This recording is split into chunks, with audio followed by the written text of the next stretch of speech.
Magandang umaga po sa inyong lahat. Ah, ito po pala yung aming report mula April hanggang June. By the way, my name is Mark de Los Angeles at ang kasama ko ay si Ma'am Rosalina Lantao. Kami po ay Special Task Force ng Citizens Crime Watch Akway, Antipolo City Chapter po. Ngayon, ito po yung mga report namin or accomplishment report namin dito po sa Antipolo City. For April 16, assisting and monitoring procession at St. Padua Parish Church. Diyan po kami nag-assist at nag-monitor po sa bandang Inarawan po yan sa simbahan. So sa tulong po ng Citizens Crime Watch at iba pang mga kasapi o staff ng simbahan, kami po ay nag-monitor at nag-assist po doon sa ginanap na procession sa St. Padua Parish Church. Next po. April 16 pa rin po yan. Okay, so April 17, 2025, nag-assist din po kami dyan, tapos nag-monitor po kami ng Alay Lakad taong 2025, doon po sa CMA po. So, sa tulong po ng ating mga members, pati mga opisyalis ng Citizens Crime Watch Akway po, kami po ay nagkaroon po ng monitoring tapos assisting po doon sa CMA. Meron din po kami mga medic na kung saan may mga tao din dumadaan po kasi doon papuntang Antipolo City sa bayan. Nag-assist rin po kami doon na nagpapacheck din po kasi yung mga tao doon sa mga blood pressure nila, ganyan. So, kami po yung nag-assist doon po. Ayan po yung mga larawan na nagpapakita po na kami po ay nagkakaroon ng assisting and monitoring po ng Alay Lakad. Ayan po yung mga picture.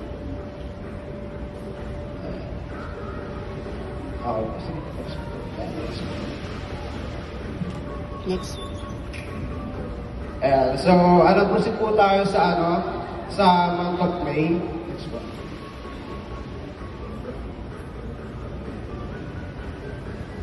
Okay.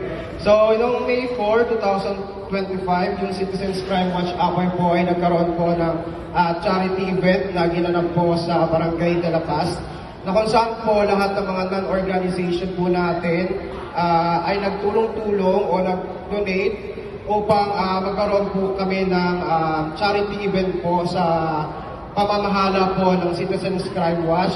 Mga bisita po natin doon ay iba-ibang organisasyon sa iba't ibang mga lugar po.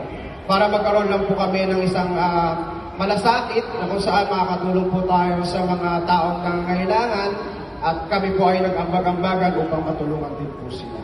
Ayan po yung mga kaganapan noong charity po. Next po. Ayan. So, marami po kami dyan nagtulong-tulungan sa mga iba't ibang non-organization po natin. Next po. Okay, so May 28, 2025, nag-monitor din po kami sa CMA Market. Ayan po yung sa back to school. Yung mga ating mga consumer na bibili po ng mga kanilang notebook, mga school supplies. So, bali po, nag-assist po kami dyan para po monitor po yung kalawan po ng ating mga mamimili. Yan, sa tulong po ng Citizens Crime Watch Akway or mga members po natin, ay nag-assist rin po kami at nagbantay rin po kami kung ano nga po yung gawin ng mga mamimilo doon sa CMA.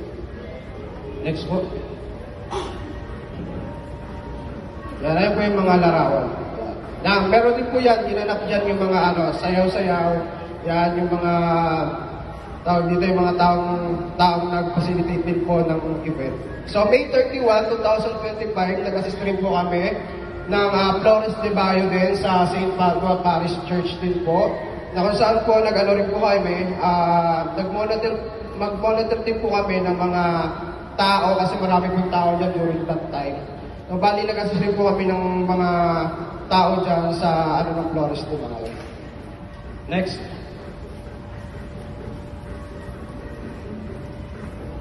Next po.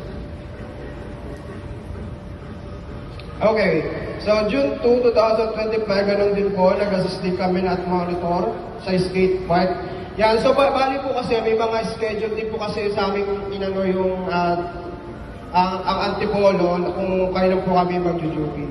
So by the way, mga Monday po yan, nag-duty po kami that time doon sa skate park. Yan, ayan po yung mga grupo namin. Meron din po kaming medic na kung saan kung baka meron masugatan or ma-injured, maaari po silang pumunta sa amin para ma-assist po namin sila. Ayan po yung mga kaganapan namin sa skate park Antipolo. Next po.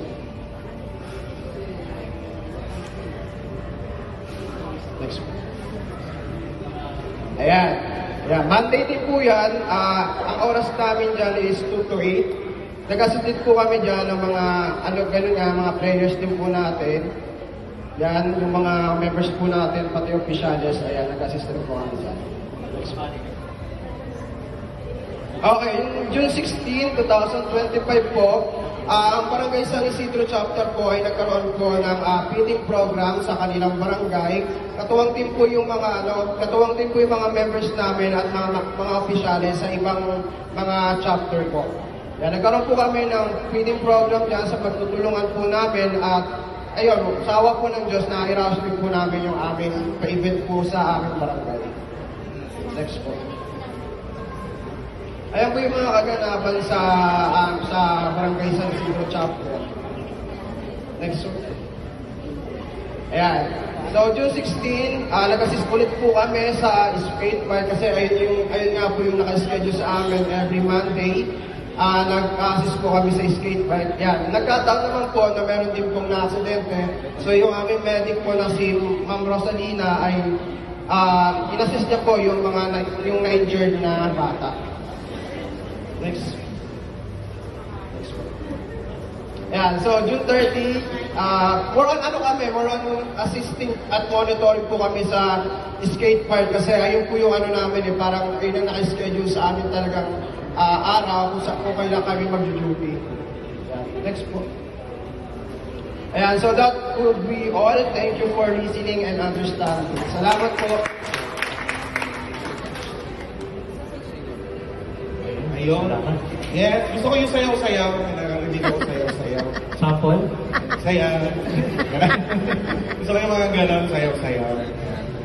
So thank you po CCW Akwai for that report. Ayun, so salamat po ulit sa CCW, no? Ayan, so ngayon naman po, para masimulan ng susunod, tawagin ko po ang ating DRCG. Palakpakan naman po natin sila. So good morning po. No? On behalf of my entire team, we are all